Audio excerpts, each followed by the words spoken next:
नमस्कार, आप देख रहे हैं हमारा चुनावी शो गेम्स ऑफ गद्दी में। हुआ आपके साथ 2024 में पहाड़ की पॉलिटिक्स ने वन वे रूट ले लिया है। एक नाम, एक चेहरा और एक निशान। कौन है वो करिश्माई चेहरा जिसके पीछे पूरा उत्तराखंड दीवाना है? आज के गेम्स ऑफ गद्दी में इसी पर होगी बात। लेकिन इसके साथ ही हम आपको यह भी बता दें कि गेम्स ऑफ गद्दी में आज की सीट है टिहरी गढ़वाल। 3 जिले और 14 विधानसभा क्षेत्रों को मिलाकर बनी ये सीट 2024 में बेहद ही दिलचस्प समीकरणों के साथ पल पल पॉलिटिक्स बदल रही है।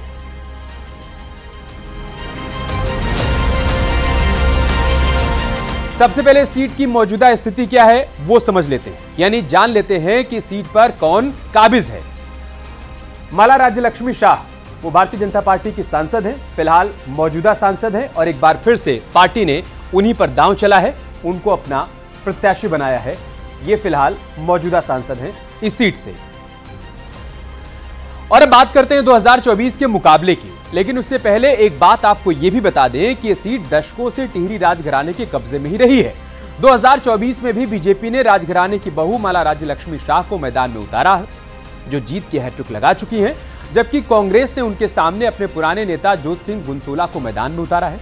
यानी 24 की चक्रव्यूह में दोनों दलों ने अपने अपने योद्धाओं को उतार दिया है।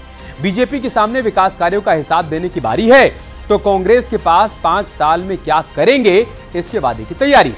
तो चलिए समझते हैं टिहरी लोकसभा के सियासी समीकरण है क्या।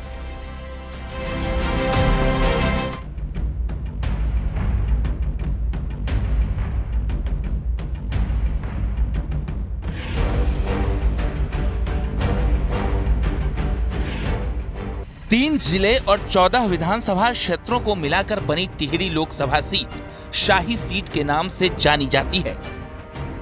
प्रकृति की गोद में बसा ये इलाका कुदरत के वरदान से परिपूर्ण है। यहाँ की सुंदर सुंदर घाटियां, मनमोहक नजारे और दिल को छू लेने वाले नजारे किसी को भी अपना दीवाना बना ले। गंगोत्री, यमुनोत्री, धनौल्टी और मसूरी जैसी स्वर्ग सी जगहें इसी लोकसभा क्षेत्र में आती हैं। टिहरी हमेशा से राजशाही परिवार का हिस्सा रहा। इस सीट का धार्मिक और ऐतिहासिकता को लेकर विशेष महत्व है। इस लोकसभा क्षेत्र में लाख मंडल, गंगा का उद्गम स्थल गोमुख और दुनिया का 8वां सबसे बड़ा टिहरी बांध स्थित है। स्वामी राम तीर्थ की तपस्थली और श्रीदेव सुमन की कर्मस्थली टिहरी ही रही है। इस सीट की सीमा भारत चीन सीमा से लगी है, लिहाजा इस इलाके का भौगोलिक महत्व काफी बढ़ जाता है और उत्तराखंड की प्रमुख सीट होने की वजह से इसका सियासी महत्व भी बढ़ा है। जनता से जुड़े हुए भी लोग यहाँ पर मौजूद हैं। आज हम पब्लिक के मन की थाह लेंगे, पॉलिटिकल पार्टी से जानेंगे कि उनके क्या मुद्दे हैं जिनको पब्लिक के सामने रखने जा रहे हैं, चाहे वो बीजेपी हो या कांग्रेस, और आम पब्लिक क्या सोचती है पॉलिटिशियन को लेकर, इस चुनाव को लेकर। टिहरी संसदीय सीट का अपना एक लंबा इतिहास रहा है। 1952 से लेकर करीब अगले 32 सालों तक यहाँ पर कांग्रेस का कार्यकाल रहा, तो अधिकतर सालों में फिर बीजेपी का भी कार्यकाल रहा। टिहरी राज्य का भारत में विलय होने के बाद लोकसभा चुनाव में इस सीट पर राजशाही का दबदबा रहा।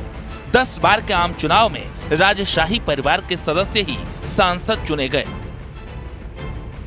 इस सीट पर अब तक 18 बार मतदान हुए, जिसमें जनता ने 10 बार कांग्रेस को चुना, जबकि 7 बार बीजेपी को मौका दिया। फिलहाल ये सीट बीजेपी कब्जे में है और 2024 में भी बीजेपी ने माला राज्य लक्ष्मी शाह पर दांव लगाया है, जो टिहरी के पूर्व शाही परिवार के वंशज मानवेंद्र शाह की बहू हैं। तो राज परिवार का पूरा तरह से दबदबा रहा चुनावी राजनीति के हिसाब से, और वो अक्रॉस पॉलिटिकल पार्टी रहा। उन्होंने कांग्रेस से भी जीता, निर्दलीय भी जीता शुरू में, और फिर वर्तमान में आप देख लीजिए 2 दशक अब भारतीय जनता पार्टी के उसमें भी जुड़ा। टिहरी की राजनीति जो है हमेशा राष्ट्रीय जो राजनीति है उसके साथ रही है। अकेला 1952 का चुनाव था, जब यहाँ टिहरी रियासत की जो राजमाता थी उन्होंने चुनाव जीता। इसके अलावा कभी भी जो है उसके अगेंस्ट नहीं गए हैं। चाहे 2011 की जनगणना के मुताबिक यहाँ की जनसंख्या 19,23,454 थी। यहाँ की आबादी का लगभग 62% आबादी गांव में रहती है, जबकि 38% हिस्सा शहरों में निवास करती है। टिहरी संसदीय सीट का भूगोल जितना जटिल है, उतना ही रोचक इसका राजनीतिक परिदृश्य भी है। सांस्कृतिक दृष्टि से इसमें 4 क्षेत्र जौनपुर, जौनसार, रवाई, टिहरी, उत्तरकाशी और मैदानी क्षेत्र शामिल हैं। कुल मिलाकर इस सीट का समीकरण बेहद दिलचस्प है। मौजूदा परिदृश्य को देखें तो बीजेपी की राज्य माला लक्ष्मी शाह फिर से मैदान में हैं, लेकिन सवाल ये है कि कांग्रेस के जोत सिंह गुनसोला क्या उन्हें चुनावी समर में टक्कर दे पाएंगे। न्यूज़ 18 के लिए उत्तरकाशी से बलबीर परमार, टिहरी से सौरभ सिंह के साथ देहरादून से सुनील नप्रभात की रिपोर्ट।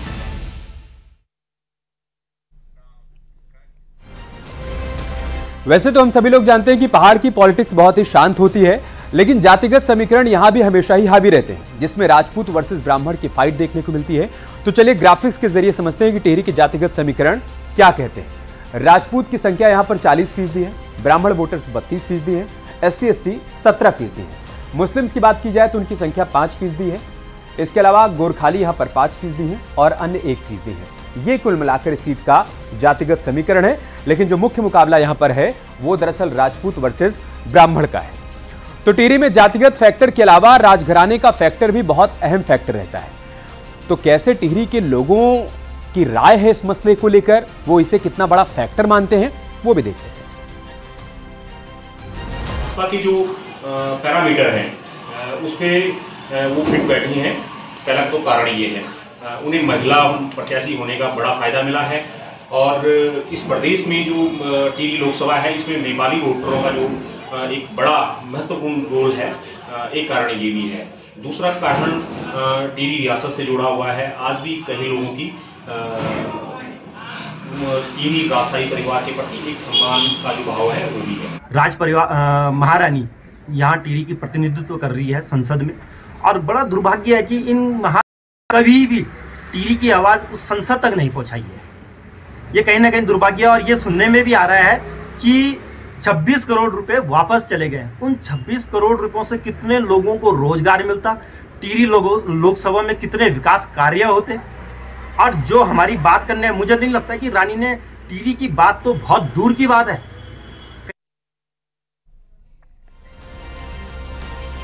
अब तक के नतीजे बताते हैं कि टिहरी में बीजेपी 1 दशक से अधिक वक्त से बड़ी बढ़त बनाए हुए है। 2014 के चुनाव को ही ले लीजिए, जब बीजेपी कैंडिडेट ने रिकॉर्ड तोड़ वोट यहां पर हासिल किए। ये देखिए आप ग्राफिक्स के जरिए हम आपको वो भी समझा रहे हैं। 2014 में बीजेपी को टिहरी में 50.99% वोट मिले थे। कांग्रेस को देख लीजिए, 29.09% वोट कांग्रेस प्रत्याशी के खाते में गए थे। आम आदमी पार्टी का कैंडिडेट भी तब चुनावी मैदान में था, उसके खाते में 2.74% वोट गए थे। यानी दोनों दलों के बीच 20% के आसपास का अंतर था, जबकि यहां पर आम आदमी पार्टी को 2014 में महज 2.74% वोट ही हासिल हुए। और चलिए अब पिछले चुनाव की बात कर लेते हैं, यानी 2019 के नतीजे भी देख लेते हैं कि 2019 में यहां पर क्या तस्वीर रही थी, वो भी देख लेते हैं, उस पर भी एक नजर डालते हैं। 2019 के चुनावी नतीजे कुछ इस तरीके से रहे। माला राज्य लक्ष्मी शाह बीजेपी, उनको यहां पर 5,65,000 से ज्यादा वोट मिले। प्रीतम सिंह जो कि उनके मुकाबले चुनावी मैदान में थे कांग्रेस पार्टी से, उनको 2,64,000 से ज्यादा वोट मिले। गोपाल मणि जो कि निर्दलीय थे, उनको यहां पर 10,686 वोट मिले। कुल मिलाकर 5,65,000 वोट गए थे माला राज्य लक्ष्मी शाह के खाते में। चलिए इसी पर आपको एक रिपोर्ट भी दिखाते हैं।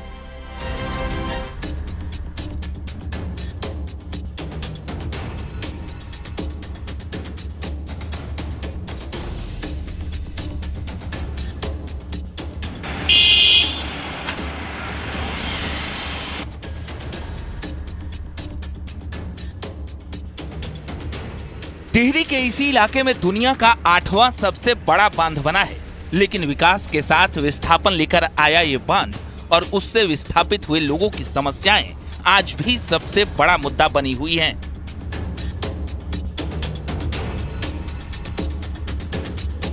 पहाड़ी इलाका होने के चलते इस लोकसभा क्षेत्र में विकास की बुनियाद और मुद्दों की बात मैदान से एकदम अलग है, लेकिन इस लोकसभा सीट में पहाड़ी और मैदानी दोनों इलाके शामिल हैं।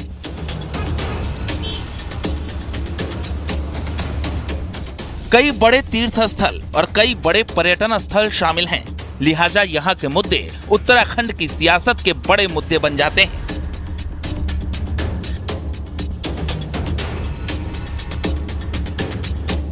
फिलहाल चाहे वो मूल निवास हो, भू कानून हो, अंकिता भंडारी केस कांड हो, ये तमाम जो वो मुद्दे हैं जो पूरे उत्तराखंड की दशा और दिशा तय कर सकते हैं। यहाँ अस्पताल, डॉक्टर, सड़क, स्कूल और पानी जैसी मूलभूत जरूरतें भी चुनाव में मुद्दा बनी रहती हैं। फिर भी विकास की बात करें तो माला राज्य लक्ष्मी शाह के सांसद रहते विकास के कई बड़े काम हुए हैं। पहाड़ पर डबल इंजन सरकार ने विकास की नई कहानी लिखी तो टिहरी गढ़वाल क्षेत्र भी डेवलपमेंट से अछूता नहीं रहा। इस इलाके में विकास की बात करें तो देहरादून को स्मार्ट सिटी का दर्जा मिला, ऑल वेदर रोड परियोजना मिली, दिल्ली देहरादून एक्सप्रेसवे, टिहरी झील को वाटर स्पोर्ट्स का हब बनाया, टिहरी झील में रिंग रोड प्रस्तावित, देहरादून को वंदे भारत ट्रेन, टिहरी झील के ऊपर बहुप्रतीक्षित डोबरा चाटी पुल का निर्माण, 400 से अधिक सड़कों का निर्माण, हर्षिल को इनर लाइन से मुक्त कराया, टिहरी, उत्तरकाशी, देहरादून के दूरस्थ क्षेत्रों में मोबाइल टावरों का निर्माण।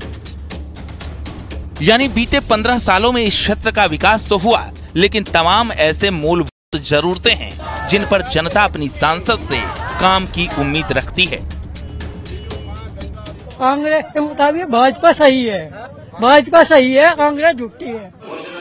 थोड़ा सा जनता में मायूसी भी है कि पिछले कार्यकाल में जो जनता चाह रही थी वो उनको मिला नहीं, तो इसलिए जनता की आशाएं ज्यादा है। महारानी जी को इस विषय में सोचना चाहिए। क्षेत्र में जो है उन्होंने विकास कार्य किए हैं, उनका सबका साथ, सबका विकास, सबका प्रयास, उससे प्रभावित होकर जो है आज भी हजारों की संख्या में जो है कांग्रेस छोड़ के लोग जो है भाजपा में शामिल हो रहे हैं। तो ठीक है, आएगी तो मोदी, ये डन है, लेकिन कांग्रेस पार्टी ये बीजेपी भी कर क्या रही है, जैसे कहते हैं ना, कांग्रेस के लिए बोलते हैं कि गरीबी मुक्त करना, वही काम बीजेपी कह रही कि गरीबी को मुक्त करना, लेकिन बहुत जगह जो है गरीब समाप्त हो रहे। जनता ये मानती है कि उत्तराखंड गठन के बाद इस इलाके का जो विकास बीते 10 सालों में बीजेपी सरकार के दौरान हुआ, उतना पहले कभी नहीं हुआ। लेकिन तमाम ऐसे मुद्दे हैं जिन पर काम ही नहीं हुआ, जैसे देहरादून को स्मार्ट सिटी बनाने के चक्कर में सड़कें खोद कर डाल दी गई। टिहरी के तमाम ग्रामीण इलाकों में आज भी पीने के पानी की किल्लत है। टिहरी के विस्थापित आज भी विस्थापन का दर्द झेल रहे हैं। टिहरी जिले में अहम भूमिका जो निभाने वाले लोग कौन थे, लगातार हमारे वहाँ के जनप्रतिनिधि थे, बाकायदा माला लक्ष्मी को मिलने गए। वहाँ पर समस्या क्या है, मेन वहाँ पर समस्या है कि जो बाढ़ प्रभावित लोग हैं उनके पुनर्वास के मामले, जो गांव आंशिक एरिया में आते हैं वो झील में कभी समा सकते हैं। भाई मुद्दे की बात की हमने प्रार्थना की है कि आप ऐसा काम करें कि इनको बसाने का काम कैसा होना चाहिए। उसके बाद जिनको 42 साल हो चुके हैं पुनर्वास किए हुए स्थलों पर, पथरी में और जगह भी, उनको आज तक भूमि अधिकार नहीं मिल पाया। टिहरी लोकसभा में ही देहरादून शहर भी आता है, लिहाजा देहरादून शहर के अपने मुद्दे हैं, अपनी समस्याएं हैं। कुल मिलाकर इस इलाके का पॉलिटिकल द्वंद्व बेहद दिलचस्प हो चुका है। इस बार इस सीट पर एक निर्दलीय कैंडिडेट बॉबी पवार भी ताल ठोक रहे हैं, जिनका यूथ में जबरदस्त क्रेज देखा जा रहा है। बहरहाल मुद्दों की मैराथन में माननीयों का जब चयन होगा, वो कितने खरे उतरेंगे, जनता की उम्मीदों पर ये देखना दिलचस्प होगा। न्यूज़ 18 के लिए उत्तरकाशी से बलबीर परमार, टिहरी से सौरभ सिंह के साथ देहरादून से सुनील नप्रभात की रिपोर्ट।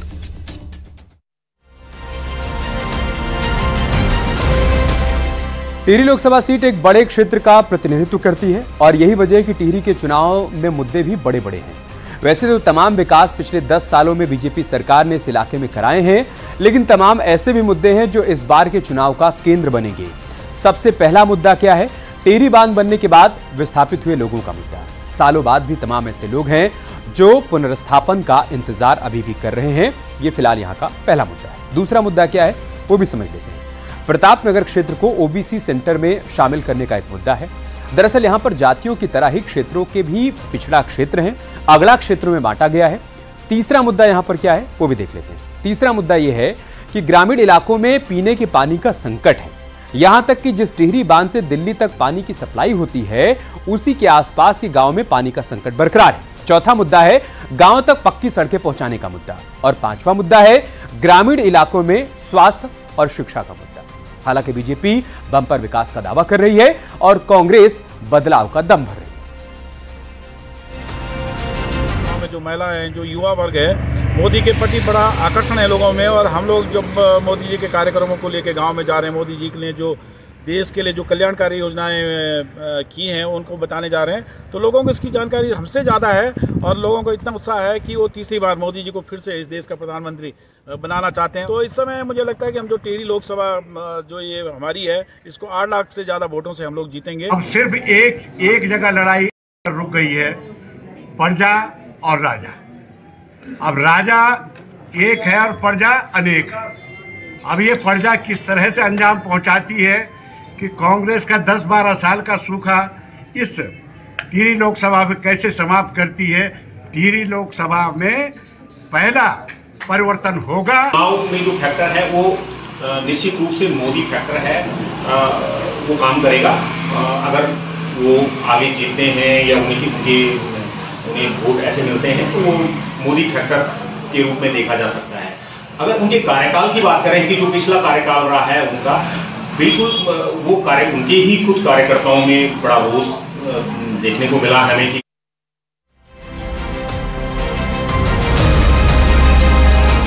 तो टिहरी के समीकरण से लेकर मुद्दों तक की हमने बात की, अब बारी है सांसद की रिपोर्ट कार्ड की। तो चलिए देखते हैं टिहरी की मौजूदा सांसद माला राज्यलक्ष्मी शाह का रिपोर्ट कार्ड क्या कहता है।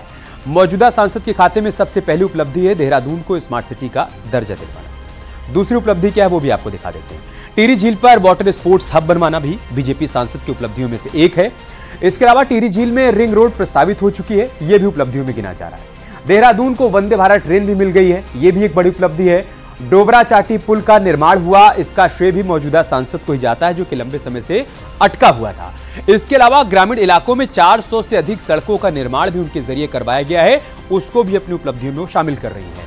हर्षिल को इनर लाइन से मुक्त कराना भी एक बड़ी उपलब्धि बतौर सांसद माला राज्यलक्ष्मी शाह को जाती है। और साथ ही गांव और दूरस्थ क्षेत्रों में मोबाइल टावर लगवाना और मोबाइल नेटवर्क को मजबूत कराना भी उनकी एक उपलब्धि है। मौजूदा सांसद का रिपोर्ट कार्ड उनके विकास कार्यों और जनता की राय पर आधारित है। यहां रुक रहे छोटे से